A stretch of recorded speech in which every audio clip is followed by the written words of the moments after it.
तसव्वुर करें एक video game का, एक ऐसी वीडियो गेम जिसे 8 अरब लोग खेल रहे हैं और इस गेम का नाम है दुनिया।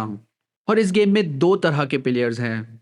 दोनों के ऑब्जेक्टिव्स अलग हैं, दोनों की स्ट्रैटेजीज अलग हैं। तो आए मिलते हैं इन 2 प्लेयर्स से। प्लेयर 1, उसे लगता है कि ये गेम ही सब कुछ है, इसके बाद कुछ नहीं। उसका मकसद है विन एट ऑल कॉस्ट। और प्लेयर 2, उसे पता है कि ये गेम सिर्फ एक ट्यूटोरियल लेवल है, असली मेन गेम इसके बाद शुरू होगा। उसका मकसद है prepare for the next level. तो ये दोनों प्लेयर्स आखिर अपनी गेम कैसे खेल रहे हैं? प्लेयर 1 ग्राइंड करता है, वो 24/7 चीट कोड्स ढूंढता है, वो दूसरे प्लेयर्स को एक्सप्लॉइट करता है ताकि उसका स्कोर, उसका बैंक बैलेंस बढ़ता रहे। लेकिन इसके बदले में वो अपनी हेल्थ बार और स्ट्रेस लेवल को इग्नोर किए जाता है ताकि वो ज्यादा से ज्यादा रेयर आइटम्स और गोल्ड जमा कर सके। उसके लिए हर दूसरा प्लेयर एक कॉम्पिटिटर है। वो अलायंस तो बनाता है लेकिन वक्त आने पे उन्हें तोड़ देता है जब उसका अपना फायदा पूरा हो जाए। अब देखते हैं प्लेयर 2 को। वो एक्सप्लोर करता है, वो गेम के रूल्स को फॉलो करता है। जब वो किसी कमजोर प्लेयर को देखता है तो उसे मारता नहीं बल्कि उससे अपना हेल्थ पोशन शेयर करता है। उसके लिए दूसरे प्लेयर्स कॉम्पिटिटर्स नहीं,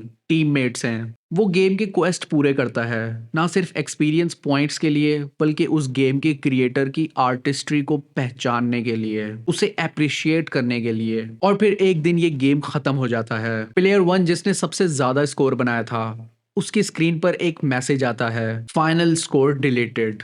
उसकी सारी मेहनत, उसका सारा गोल्ड, उसका स्टेटस एक ही लम्हे में रीसेट हो गया और अब हमेशा के लिए। लेकिन प्लेयर 2 की स्क्रीन पर एक अलग मैसेज आता है, tutorial completed, welcome to the real world. उसे अपने करेक्टर के तमाम स्किल्स, तमाम गुड डीड्स, अपनी सारी स्पिरिचुअल प्रोग्रेस उस अगली अबदी गेम में ले जाने का ऑप्शन मिलता है। तो दोस्तों अब आप बताएं, आप ये गेम दुनिया किस लेवल के लिए खेल रहे हैं?